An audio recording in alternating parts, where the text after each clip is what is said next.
Picture this. You're driving, right? It's pitch black outside. You're on a highway somewhere just outside of Mexico City, and suddenly your car engine just explodes. Oh, wow. That is a terrible situation. Right. Smoke is pouring out of the hood. You pull over, and your friend turns to you in an absolute panic and yells, "The clown has carried us away." Yeah, which is just such a wild thing to hear in that moment. It is. I mean, as an English speaker, your immediate instinct is probably sheer terror, right? Like, should you be looking for a literal circus? Right, like is Pennywise coming out of the woods? Exactly. Is there an actual clown emerging from the smoke? Or, should you just be running for your life?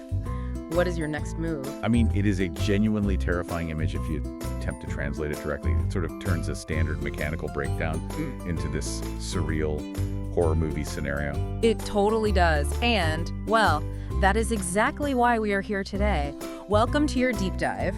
We've taken that incredibly comprehensive guide you sent over from my Spanish class, which is titled Mexican Slang and Idioms Explained, and we've basically spent the last few days distilling it down. We really have. There is just so much material in there. So much. And our mission today is to give you, the listener, the absolute essential linguistic cheat codes to truly navigate and understand Mexican culture. Yeah, because we are throwing the dry, kind of binary textbook Spanish entirely out the window today. Out the window, gone. Because if you try to take things literally in Mexico, you are absolutely going to find yourself looking for a clown that doesn't exist. And that's really the danger of the classroom approach to language, right? Yeah. We have this expectation of precision. Right, like math. Exactly. We want a one-to-one translation. We just want the word for apple to mean apple, and that's it. Which would be nice and easy.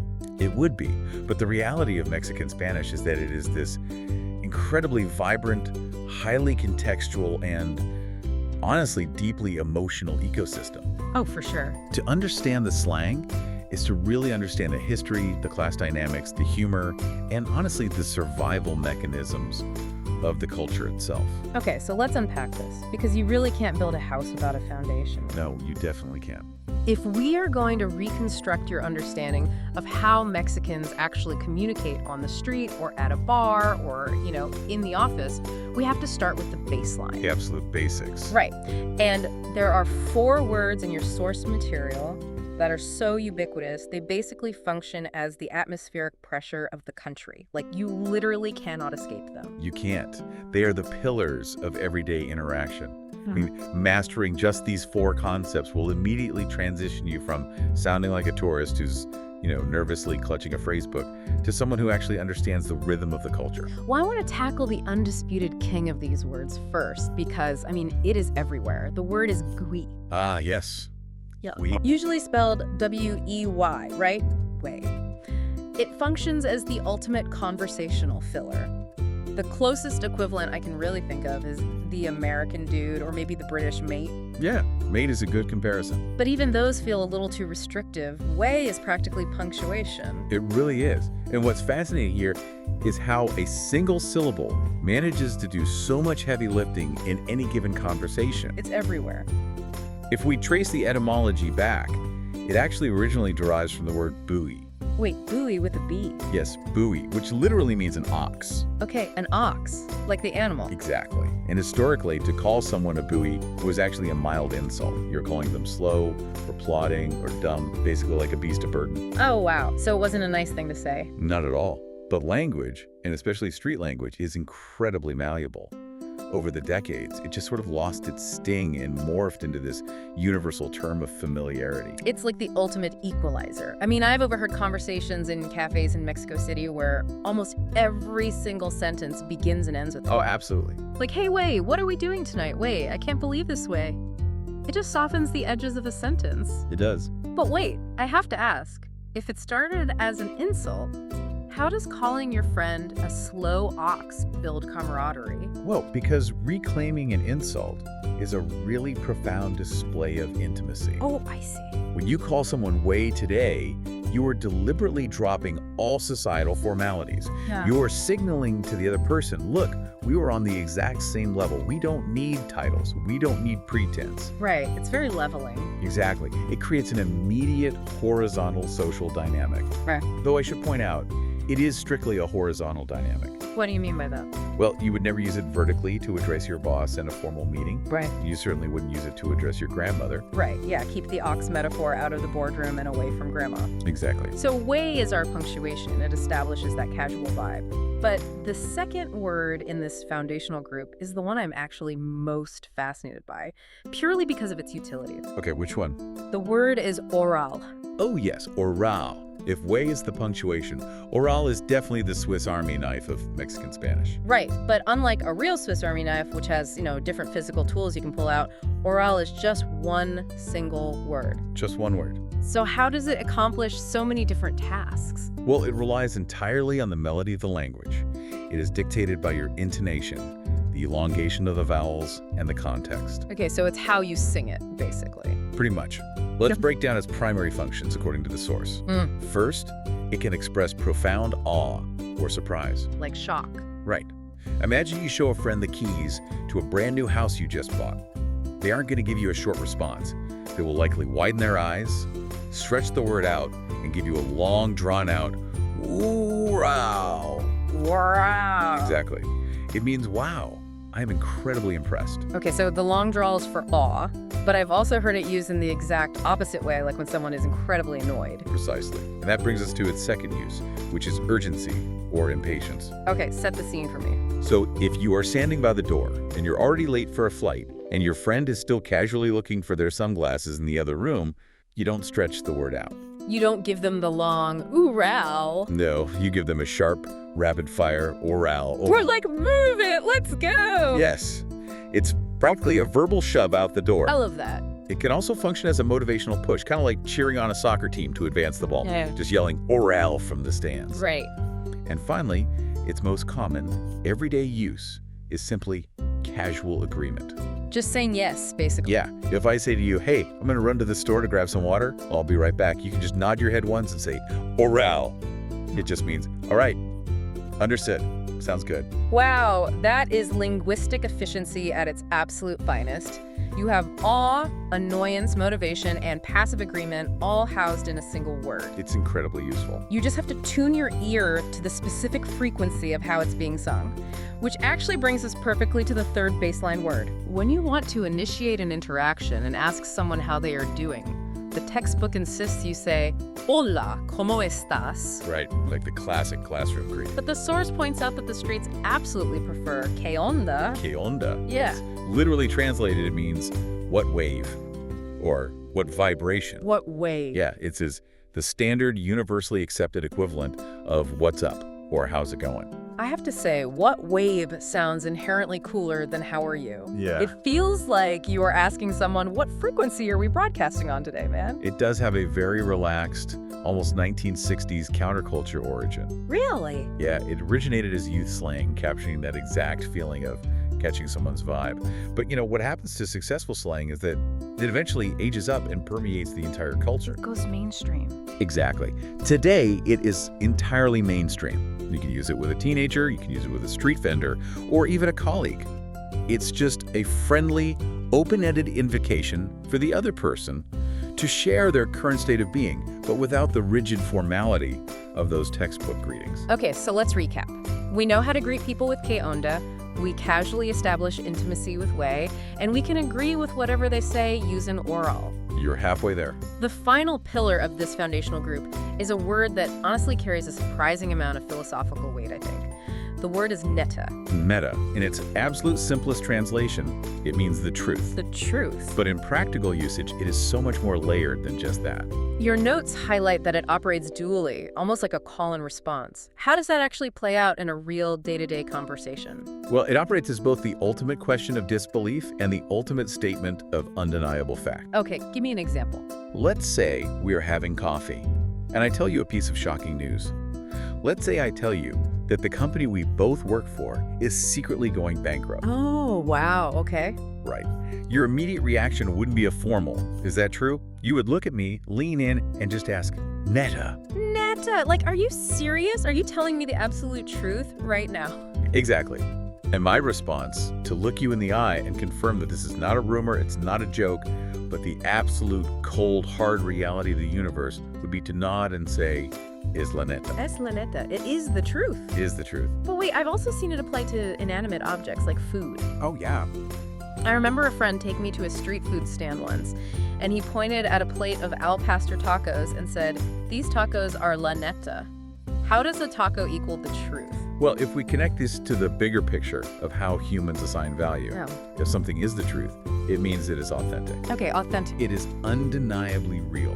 It is the peak of quality, devoid of any falsehood or imitation. Therefore, to say a taco is la neta is the absolute highest compliment you can possibly bestow upon the chef. Oh, wow. You are saying this food transcends just being a meal.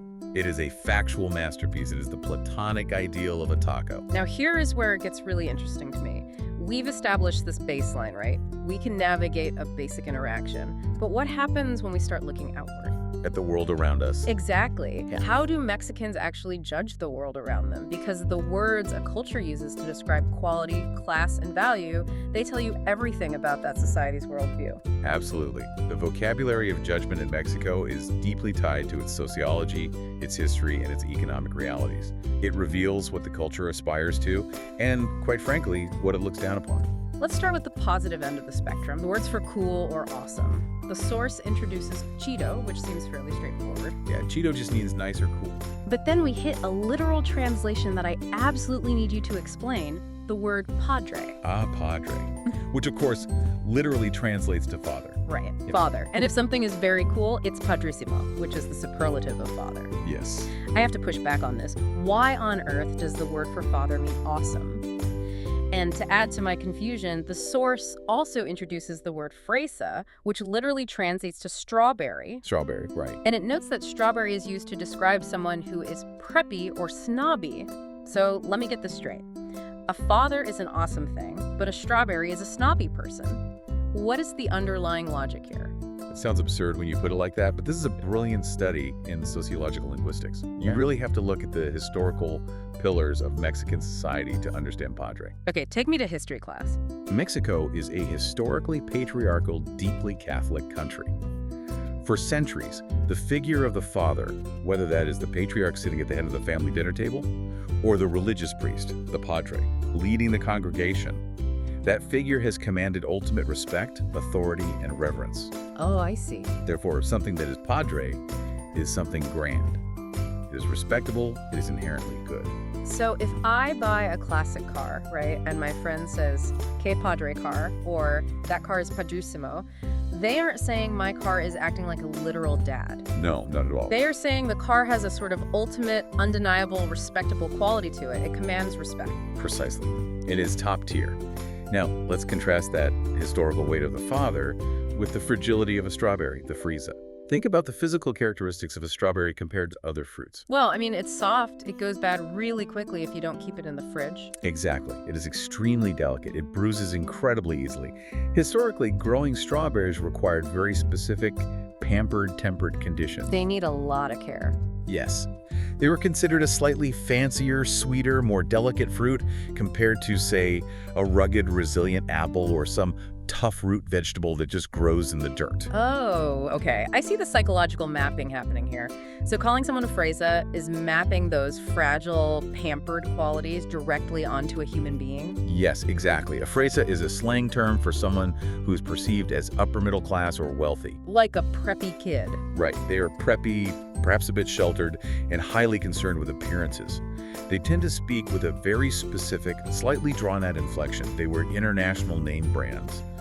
They, sociologically speaking, delicate strawberries navigating a country filled with much tougher, more rugged realities. That makes total sense. And the source actually provides the exact opposite of the delicate strawberry, a word that represents the other end of the class spectrum, which is naco. Naco is a very heavy, highly charged word. Really? How so? Well, while fresa is often used playfully, friends will tease each other for acting a little fresa if they refuse to eat at a perfectly good street stand.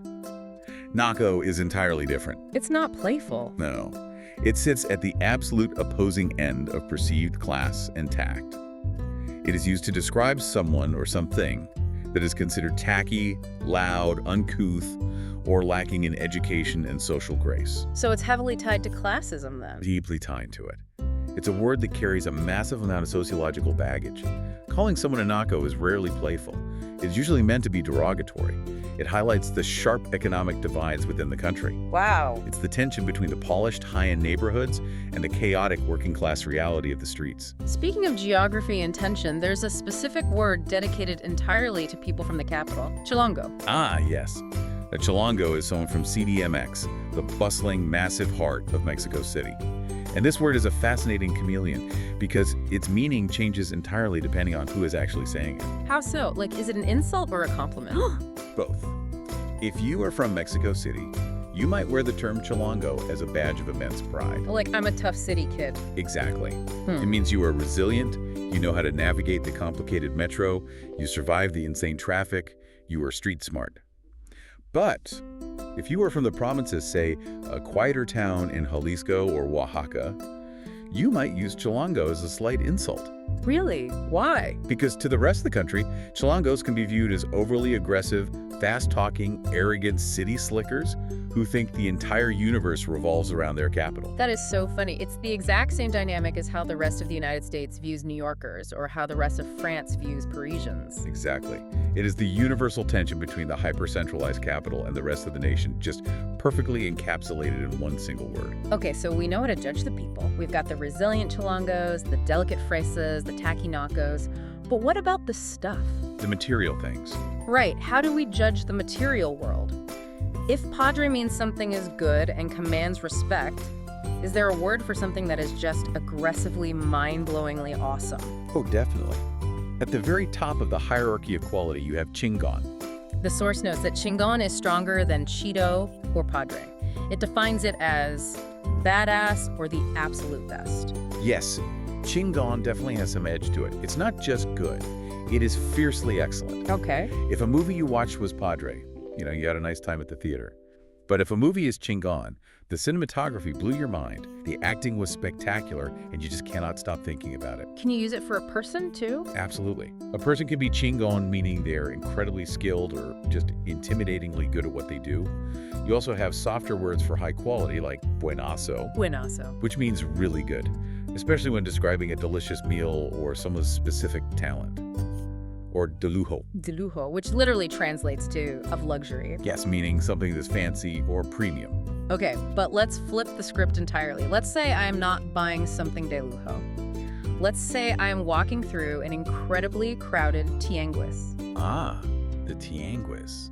The street market. Right, one of those massive, sprawling, open-air street markets. There are hundreds of tarps, music is blaring everywhere, people are shouting. I realize my phone is dying, so I find a little stall selling electronics. Okay, risky move. Very risky. I buy a charger that costs basically nothing. I take it back to my hotel, plug it into the wall, and it immediately sparks, smokes, and dies. Oh, no. In English, I'd say I bought a piece of junk. What is the Mexican slang equivalent for this terrible purchase? You would look at that smoking piece of plastic and say it is chafa. Chafa. I genuinely love the phonetic sound of that word. It's very descriptive. It sounds exactly like what it describes, just something flimsy breaking. Chafa. It perfectly describes cheap, low-quality, flimsy merchandise. And in the context of tianguis, if you are buying a chafa phone charger, there's a very, very high probability that the item is also pirata. Literally a pirate. Exactly. Pirata is the slang used for the massive informal economy of fake, bootleg, or counterfeit items. Like the knockoff shoes? Right. Fake designer sneakers, bootleg software, counterfeit electronics, pirated movies. If it's unauthorized and cheap, it's pirata. And usually, pirata goods are incredibly chafa. So what does this all mean for you, the listener? Well, you now know how to assess your surroundings. You know to avoid pirata electronics, you know who the fresas are, and you know your street tacos are chingon. You're doing great. But judging the world is honestly the easy part. What happens when you actually need to get things done? Because this brings us to a concept that completely redefines reality, and honestly, the source makes it seem like the cause of the greatest culture shock for foreigners. Oh, yes. The elasticity of time. Ah, yes. The Mexican concept of time. If we connect this to the bigger picture, anthropologists often divide the world into monochronic and polychronic cultures. Okay, break that down for me. What does that mean? Well, in a monochronic culture like the US or Germany or Japan, time is viewed as a rigid, linear commodity. It is literally a straight line. Right, time is money. Exactly. You can save time, you can waste time, or spend time. Schedules are absolutely sacred. But Mexico operates heavily as a polychronic culture. Meaning? Time is fluid. It's more circular. Human interaction and relationships are vastly more important than adhering to a strict, artificial timetable. And nothing perfectly encapsulates that fluidity, quite like the word your source literally calls the most famous Mexican time trap. The ultimate trap. The word is ahorita. Ahorita is an absolute masterpiece of linguistic evasion. To understand it, you have to look at the root. Ahora is the formal Spanish word for now. Okay, ahora is now. And the suffix ita is a diminutive. It makes things smaller or softer or cuter. So literally translated, you were saying a little now, like a tiny piece of right now. Exactly. But in practical reality, ahorita is basically a quantum state of time. A quantum state. Yes. Depending entirely on context, ahorita can mean I am doing it right this very second. It can mean I will do it in 5 to 10 minutes. It can mean I might get to it sometime tomorrow. Or, quite frequently, it can mean I have absolutely no intention of ever doing this, but I don't want to hurt your feelings. See, as someone who heavily relies on my calendar app, this ambiguity genuinely terrifies me. It can be stressful for outsiders. Let me give you a scenario. I'm standing in my kitchen. A pipe has burst.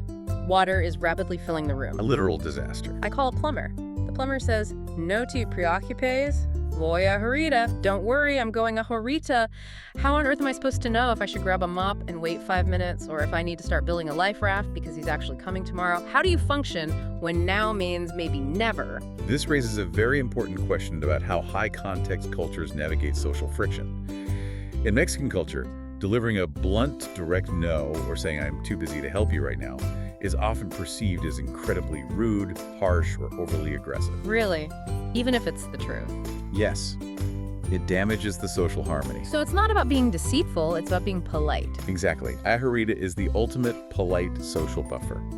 It allows the person to acknowledge your request favorably without committing to a concrete timeline that might stress them out or ultimately disappoint you. It preserves the relationship.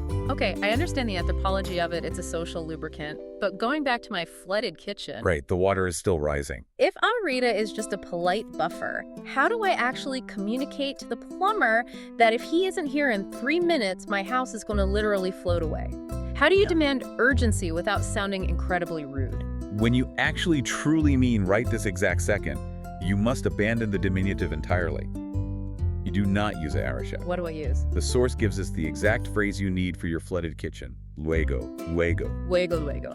Which literally translates to later, later. That seems completely counterintuitive. If I want it now, why am I saying later, later? I know, it's a quirk of the language, but idiomatically, luego, luego removes all the ambiguity of ahorita. It means immediately, right away, or promptly. Okay. If the plumber hears the absolute panic in your voice and says, voy luego, luego, you can put down the life raft. He is physically walking out his door to come fix your pipes. Okay, so ahorita is the polite buffer, luego is the real deal. But what fills up all this fluid time, the source has some incredibly vivid vocabulary for the daily grind. Yes, let's look at the concept of work. The formal word is trabajo, but the street slang is chamba. Chamba, it sounds so rhythmic. And the verb is chamber, right? To work. Like, me voy a la chamba, I'm going to the grind. Chamba definitely implies hustle. It's Yeah. not just sitting quietly at a desk. It is the daily, sometimes difficult effort to make a living, often in a really tough economy. It's grinding it out. It sounds exhausting. It can be. And because the chamba can be so exhausting, the culture has developed a beautiful phrase for the exact opposite state of being, Which is, echar la hueva. literally translated, to throw the egg. Or, the guide says, to throw the laziness. To throw the laziness. It means to deliberately, unapologetically do absolutely nothing. I love that. It is the conscious act of lounging around, watching TV, staying in your pajamas all day, and just resting your bones. And a person who embodies this state permanently is called a huevon. A huevon, someone who is chronically lazy. A slacker. So you definitely don't want a reputation as the huevon at your chamba. Definitely not. You will not last long. But what's truly beautiful about the Mexican work culture is that to survive the intense hustle of the chamba, there is a deep, profound reliance on communal support. You don't survive alone. Never alone. The source highlights two vital phrases here, hacer un paro and echar la mano. Okay, hacer un paro means to do someone a favor, and echar la mano literally means to throw the hand, which translates to lending a hand or helping out. If we connect this back to the sociology of it, these phrases aren't just about simple politeness, like, holding an elevator door for someone. They represent a crucial survival mechanism.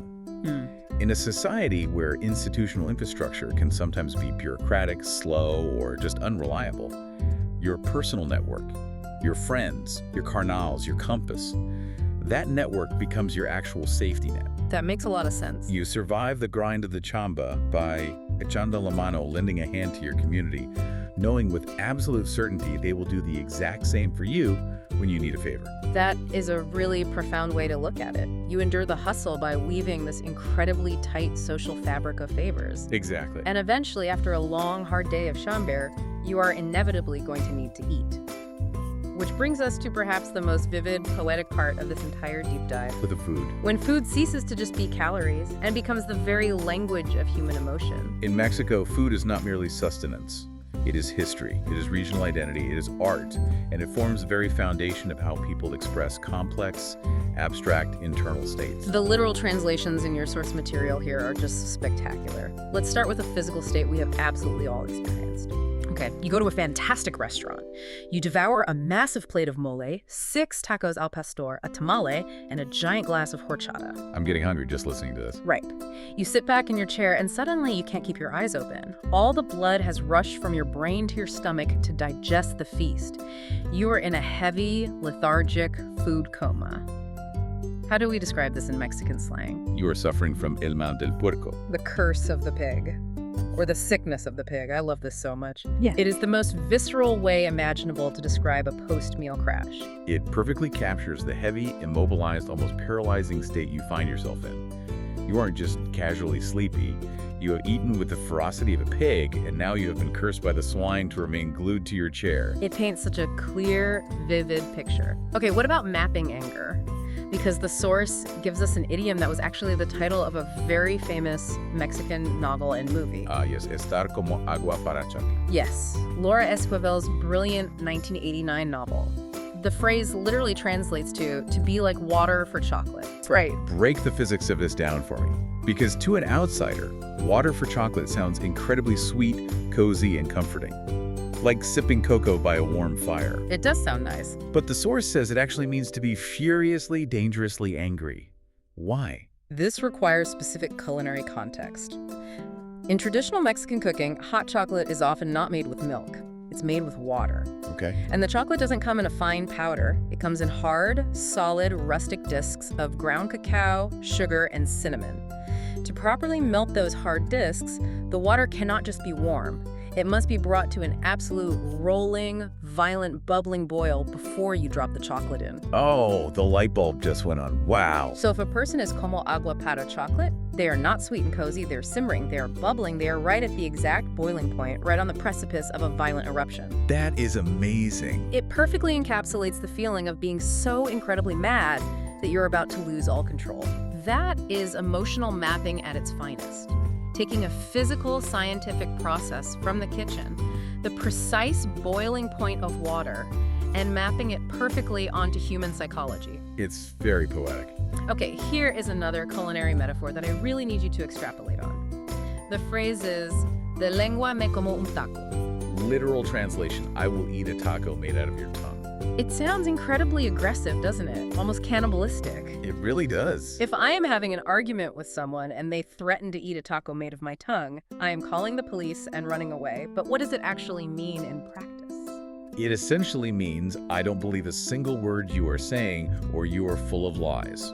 Okay, trace the logic for me. How do we get from eating a tongue taco to calling someone a liar? Let's analyze the poetic brilliance here.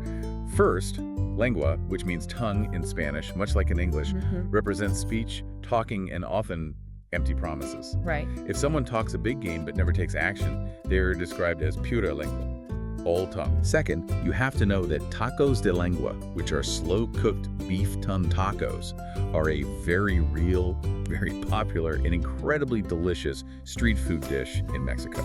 Okay, I am tracking the two elements, the anatomy of speech and the actual food. So imagine someone is feeding you a bunch of obvious lies, tall tales, or empty political promises.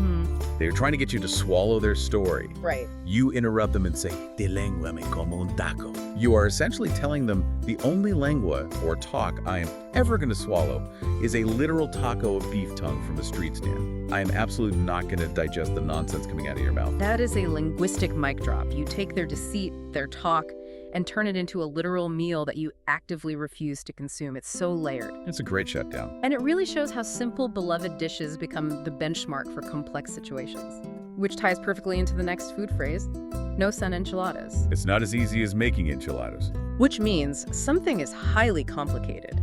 It's the Mexican equivalent of an English speaker saying, it's not a walk in the park, or it's not a piece of cake. Exactly. Though I would argue that making a proper, authentic batch of enchiladas from scratch, roasting the chiles, blending a complex mole or salsa verde, lightly frying the tortillas, is actually quite labor-intensive and difficult. It's a lot of work. It is.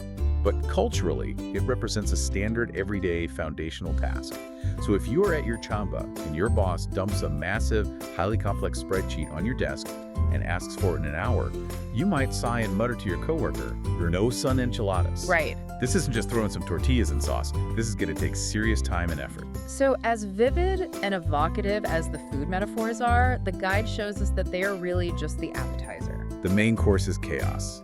Because when Mexicans face truly chaotic, inexplicable, or disastrous situations where the normal rules of society just completely break down, the language stops being about food and turns downright surreal. This is where we return to the very beginning of your deep dive. The hook. The catastrophic breakdown on the highway. Yes, the most pressing question of the day.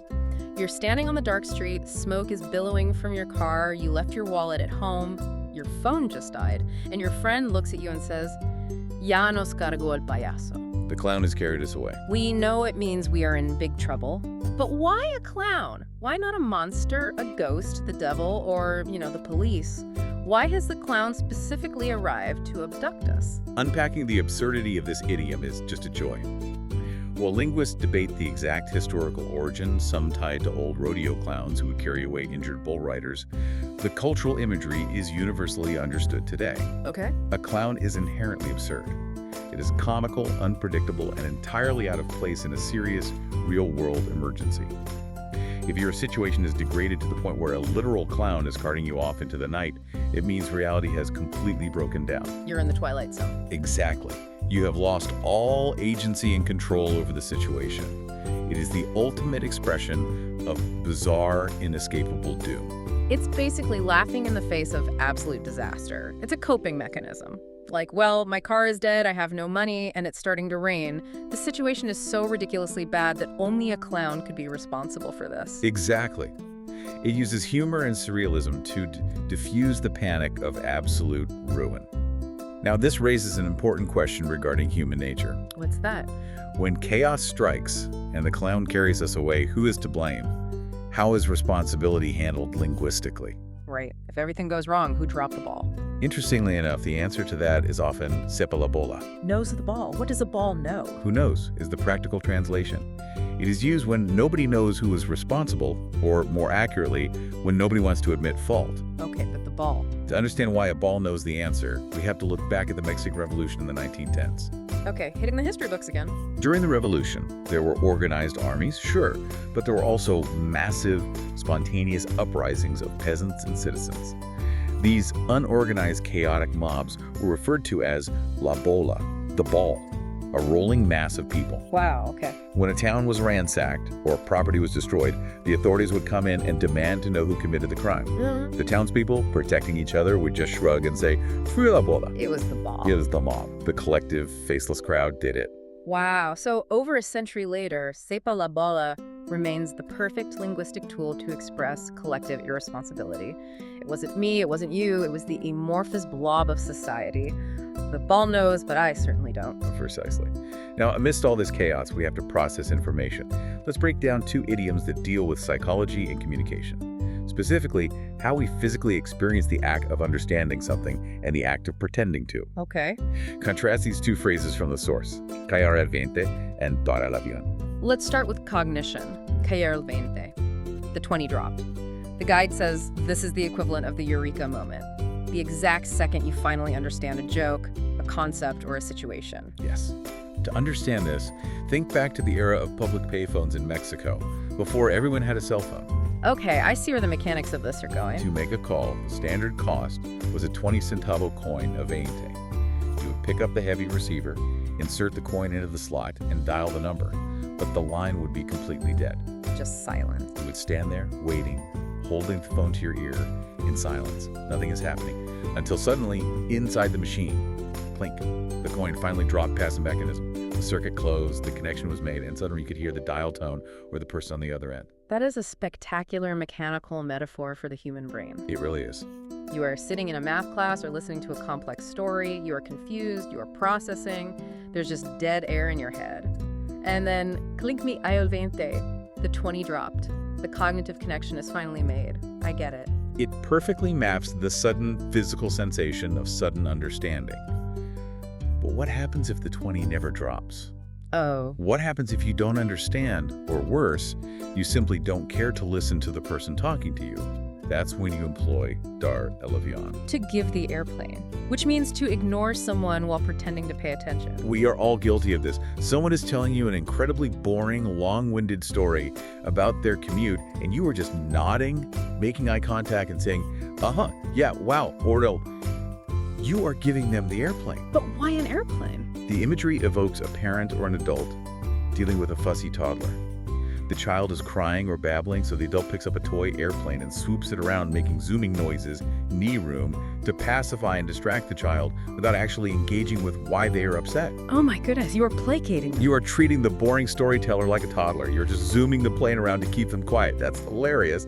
Now, your notes mention a slightly more malicious, darker cousin to this placating behavior, which is dar atole con el dedo. Yes, to give a tom to below some finger. This is where placating turns into active manipulation. Atole is a very traditional, thick, warm, sweet corn masa-based drink. It's very comforting and filling. So giving someone a toll sounds really nice. It does, until you look at the method of delivery. The phrase means to trick, deceive, or string someone along with false promises.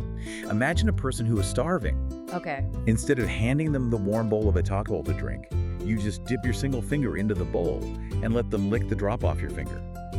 You're giving them the tiniest, most pathetic taste to keep them quiet and hopeful, but you have absolutely no intention of actually feeding them the meal. That is a dark, cruel image. But it is so illustrative of false promises, especially in politics or maybe bad business deals. Like, the mayor promised to fix the roads, but he's just giving us a toll with his finger. He's stringing us along. Exactly.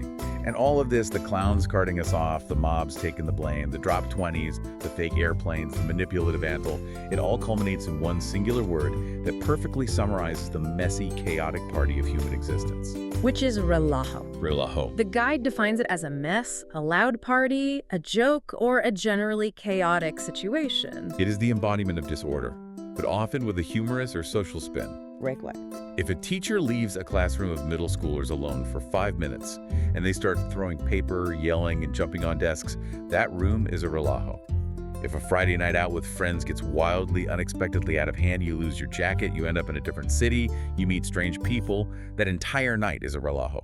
To echar relajo is to joke around, cause a bit of trouble, and actively participate in the beautiful mess of life.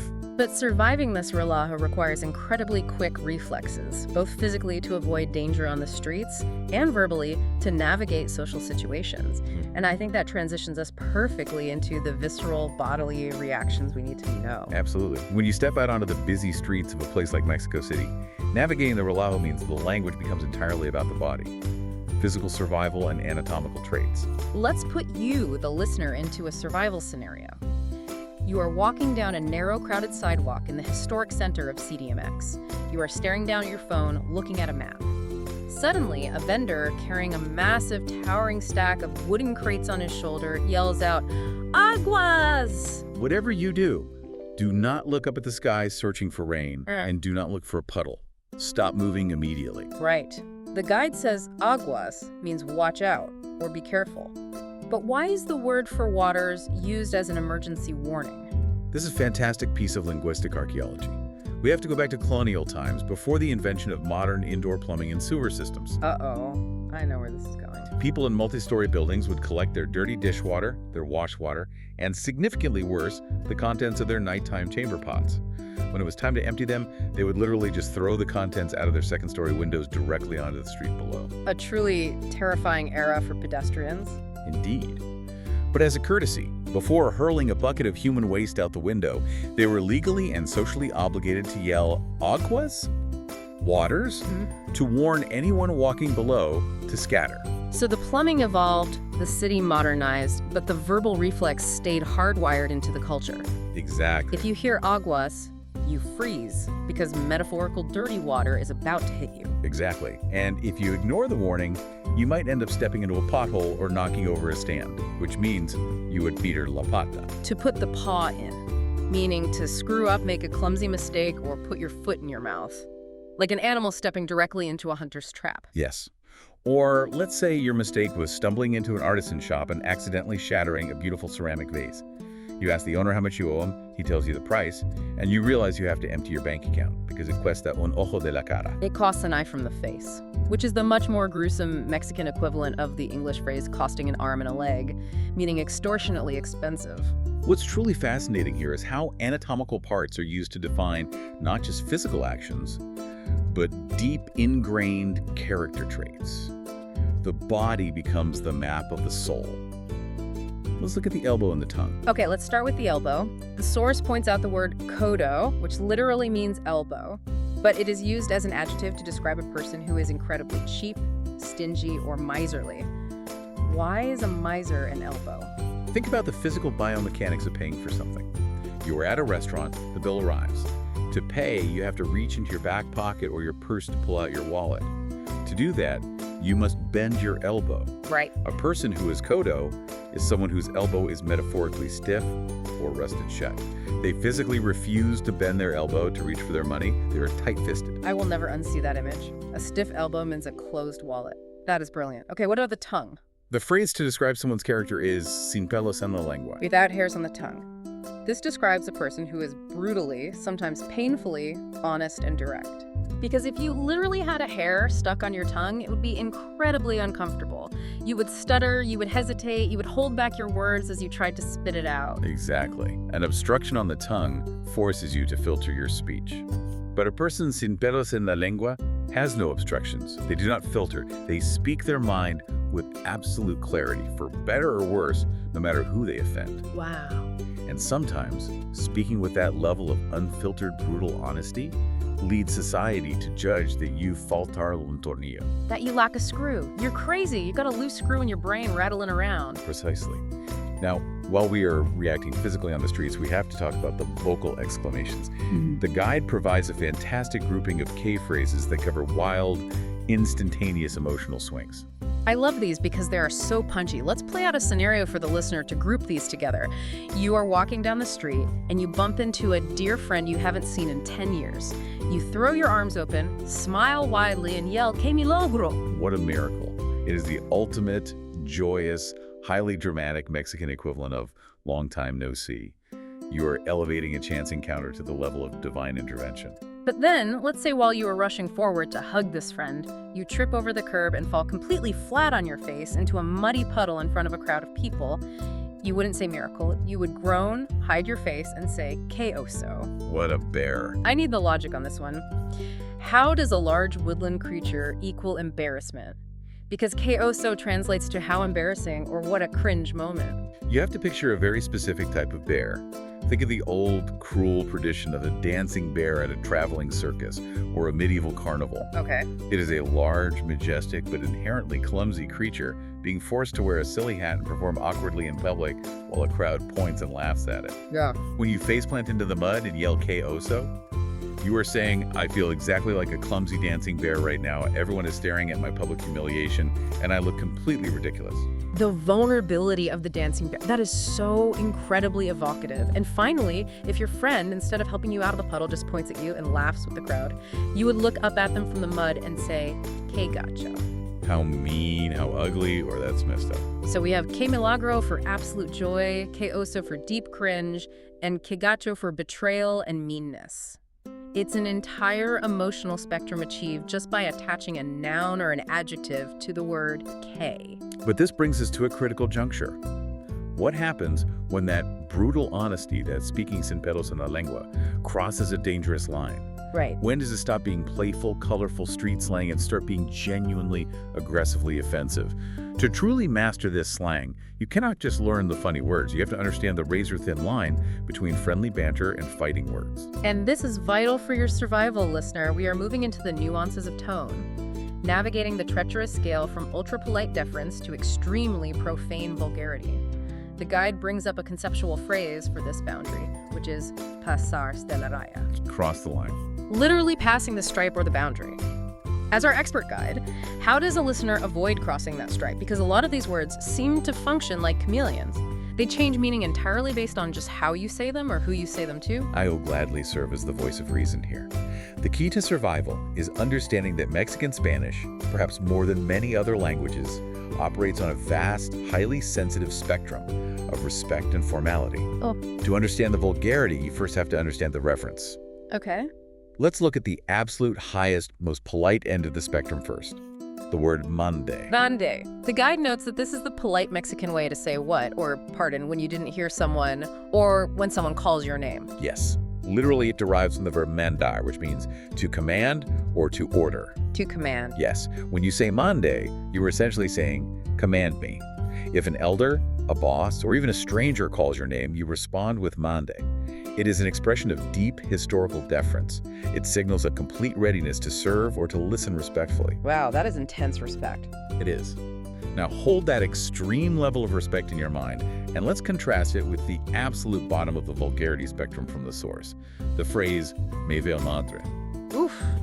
It is worth a mother to me.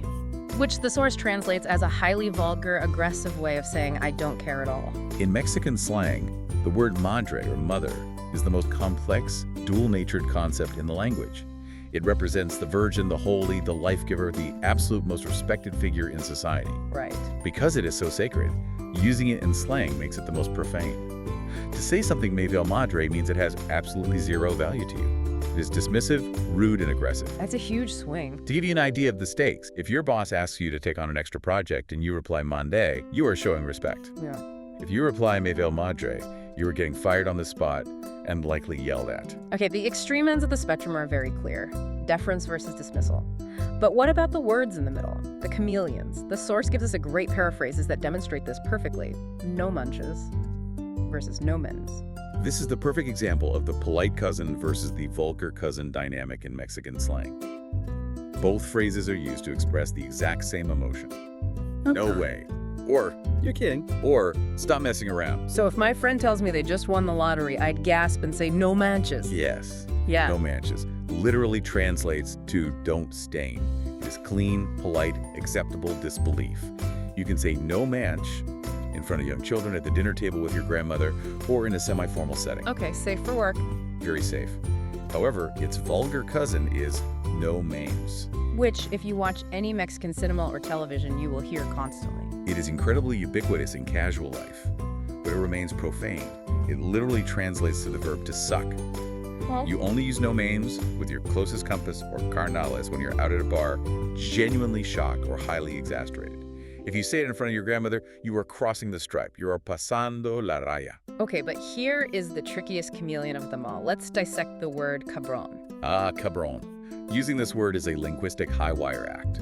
The guide says it can be a harsh insult, meaning a jerk or an asshole, or it can be a high compliment, meaning a badass. How does the listener know which one they are saying? If I use this wrong, I am going to get punched. Tone, body language, and context dictate absolutely everything with cabron. Let's look at the insult first. If a stranger cuts you off aggressively in heavy traffic, almost causing a severe accident, you might roll down your window and yell, cabron. In that context, with an angry tone, it means jerk, or worse, you are calling them a terrible, selfish person. Okay, but what if my best friend just passed the absolute hardest, most grueling exam in medical school after studying for a month straight? Then you walk up to him, clap him firmly on the back, smile widely, and say, "Que cabron eres," Look at you, you absolute badass. In that specific context, with a smile and familial intimacy, you are praising his immense skill, his resilience, and his toughness. Yeah, it becomes a badge of honor. You survive the fire, you badass. So it's all in the smile and the relationship. But as a learner, I should probably be very careful and keep it holstered until I am truly fluent in the cultural vibe. Very careful. It is better to listen to how natives use it around you before deploying it yourself. However, the source also lists a couple of words where there is absolutely no room for misinterpretation or nuance, words that are purely, unequivocally insulting. Let's cover those so we know what to avoid, like pendejo. Yes, pendejo is a very common, very rude insult for idiot or asshole. There's no smiling context where calling someone a pendejo is a compliment or a badge of honor. It is universally offensive. If someone calls you that, they are not your friend. And another one that seems incredibly aggressive, heavily tied to machismo, me la pelas. You peel it for me. Yeah. Yes, it is a highly vulgar, aggressively competitive phrase. It essentially means I am completely better than you, you are nothing compared to me, or you can't touch me. It's used in intense trash talk during sports, or in severe escalating arguments. It is the definition of pasarse de la raya. If you say it to a stranger, it is an invitation to a physical fight. Okay, deeply noted. Let's pull back from the danger zone of street fights and round out this social vocabulary with a much more pleasant scenario where a lot of these words naturally fly around. A night out on the town. Ah, yes, a classic relajo. Exactly.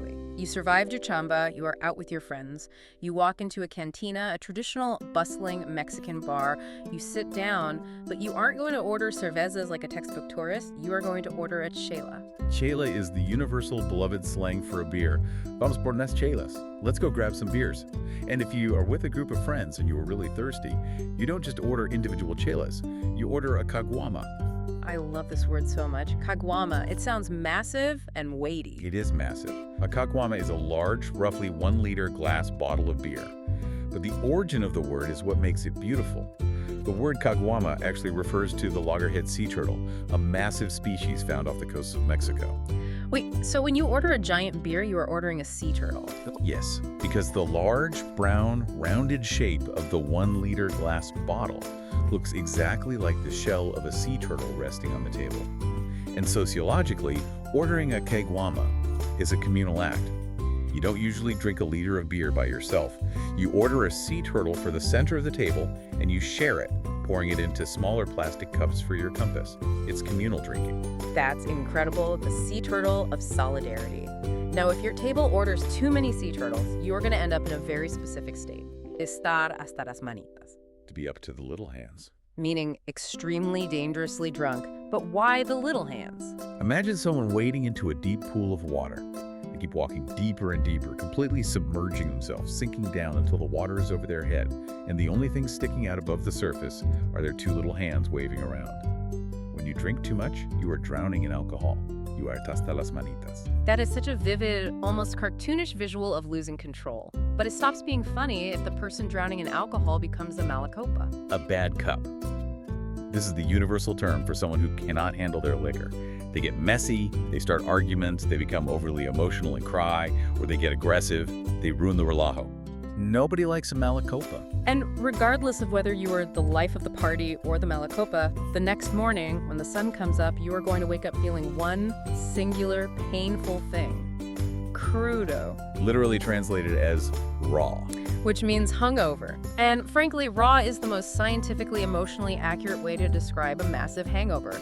You aren't just sick, your nerves are exposed, your head is pounding, the morning light is too bright, the sounds of the street are too loud. You are a piece of raw, unprocessed, sensitive meat. And you are probably going to try and cure that raw feeling by eating a massive, greasy breakfast of chilaquiles, which will inevitably lead to you suffering from el mal del puerco an hour later. The ultimate, inescapable double threat, waking up crudo and immediately succumbing to the curse of the pig. So as we emerge from our food comas and our sea turtle beers, let's step back and look at the big picture of what we've actually accomplished here. We have traversed an incredible, vast landscape of vocabulary today. We really have. From the extreme command me politeness of Mande to the beautiful, chaotic mess of the relajo. And I think this brings us to a crucial, fundamental realization for you, the listener. True fluency in a language is not found in a textbook. It's not about perfectly conjugating verbs on a whiteboard. You can know the pluperfect subjunctive of every single verb in the Spanish language, but if you don't know what a shillongo is, or why the venanti just dropped in your brain, or why someone's elbow is too stiff to pay the bill, you are going to be completely lost in a real human conversation. Because true fluency is found in understanding the cultural soul of the language. It's the humor, the shared historical experiences of the revolution, the geography of the street markets, and the daily survival mechanisms embedded in the slang. Knowing these phrases prevents you from viewing the country through a flat, literal lens. Exactly. Yeah. It ensures that when the disaster hits and your engine is smoking on the highway, you don't start frantically looking around for a literal circus clown to emerge from the darkness to abduct you. You understand the metaphor. You understand the humor used to cope with the chaos. And beyond just avoiding confusion, making the effort to learn this slang is an act of profound empathy. It demonstrates to the people you interact with that you respect their culture enough to meet them where they actually live, breathe, and joke, not just where the rigid grammar books say they should be. I love that, meeting them where they live. And it leaves me with a final, slightly philosophical thought for you to ponder as we wrap up your deep dive. There's a famous concept in linguistics that argues that language actually shapes our reality. The vocabulary we have access to dictates the very thoughts we are capable of forming. The Sapir-Whorf hypothesis, the idea that the limits of my language mean the limits of my world. Right. So if a culture has evolved a highly specific, brilliantly colorful phrase for a universal human behavior, like the exact feeling of ignoring a boring story by pretending to fly a toy plane around a toddler, dar el avion, what does that say about the limitations of our own native languages? It is a profound question to walk away with. If English doesn't have a single dedicated phrase for the specific, deliberate, unapologetic joy of echar la hueva, do English speakers experience that joy as fully? Or do they always feel a lingering guilt because their culture demands constant productivity? Exactly. What invisible gaps in your own daily life, in your own emotional spectrum, could be perfectly, beautifully filled by adopting just a little bit of Mexican slang? What complex feelings are you having right now that you didn't even know you had a word for until today? Learning this slang doesn't just teach you about Mexico. It opens up a whole new dimension of expression for yourself. It really does. So next time the world feels chaotic, your plans fall apart, and everything goes wrong, maybe just shrug, admit that the clown has finally carried us away, and go grab some tacos. Just make sure you verify they aren't tacos of Tom. Well, unless you are very hungry and you know a good street stand. Fair point. A good taco is la neta. Thank you for joining us on this deep dive into the slang language of Mexico. Keep learning, keep questioning, and we will see you on the next deep dive.